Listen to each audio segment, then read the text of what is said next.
Started, yeah. Hello and welcome to our presentation for Project Hack.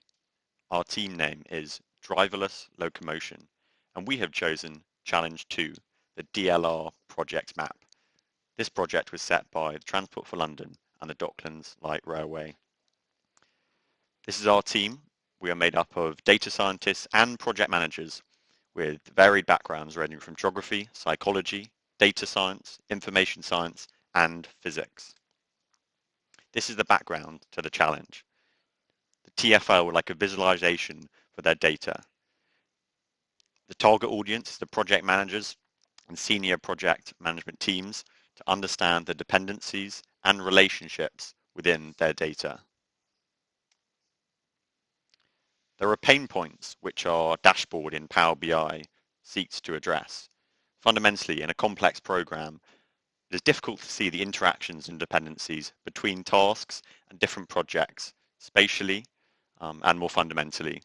Therefore, the aim of this project was to try and visualize that in a series of dashboards, both for the aim of understanding the significance of the role of the project managers and to understand how the impact of their deliverables affect other areas of the program.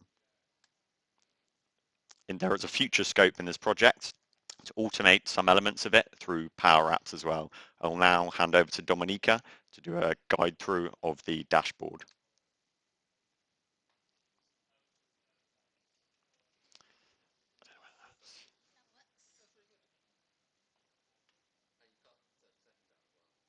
Directors who want to understand the performance of the programme as a whole and where there might be potential problem areas. The data presented has been aggregated up to a project level from all related activities, assumptions and issues to give a top-down view. The GPS map brings the data to life for staff as they can visualise where the projects and their associated activities are geographically positioned. Project tiles indicate the number of activities that have different levels of risk based on schedule data and the number of float hours. Red is anything with float less than 0 hours, amber is 1 to 90 hours, and 91 plus hours is green. They can be changed easily depending on the risk appetite of the project. They can also see where projects are associated with assumptions with high levels of risk. We have created a more detailed report focused on activities showing the predecessors and successors to show the immediate interaction that one activity has with others. From the project level, we anticipate that the staff could then click on the tiles that interest them, and it would take them to this more detailed view to help them understand the complexity of their project and the reasoning behind its associated RAG status. In the future, we envision that staff could also choose to add a reality factor to the data, using a slider to change the data that the RAG status is based on to earned value management data, such as CPI and SPI figures. This would give staff a more realistic view of the performance of their activities and how it might impact the rest of the programme. Programme managers can also get an understanding of how their activities and projects impact other aspects of the project using the network map. Each dot on the network map represents an activity and it's connected by a line to both preceding and succeeding activities. The red activities represent activities with 0 float hours and thus represent the critical path. This helps project staff to understand the complexity of their projects. Eventually, we anticipate that project staff would be able to add both public comments and private comment team notes to this dashboard.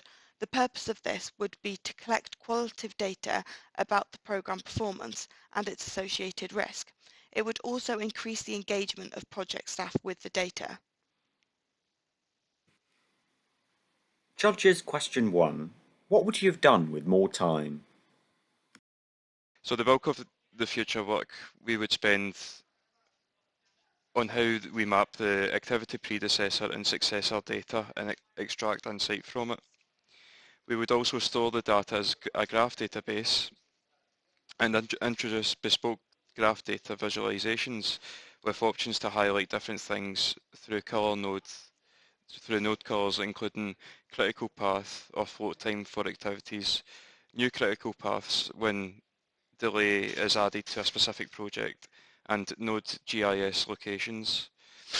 We would also like to add logic to see the cumulative risks or assumptions that apply to all the predecessing activities from a specified activity.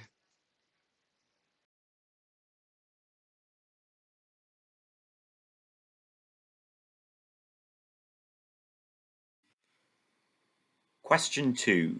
How did you deal with data quality issues? So was varied, and where necessary, a low risk and safety first approach was taken. For example, some of the data, the start and end date were both not available for data entries. Therefore, rather than making unnecessary assumptions about these, we just neglected and ignored that data in the dashboard. But there is definitely future scope for a data quality dashboard, which could depict the overall completeness of the data in the model. However, this would of course involve engagement with the original data source and product point to understand why there are gaps in the data and the assumptions that the task team are allowed and not allowed to make.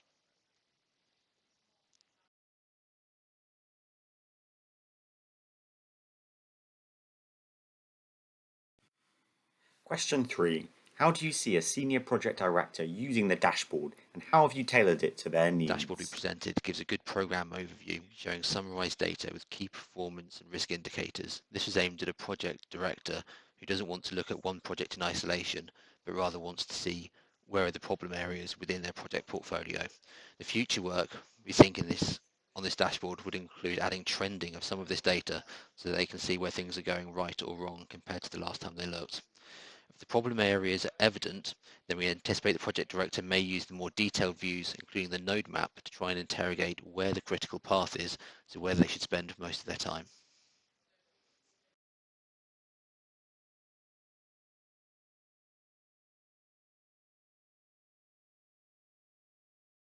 Thank you very much.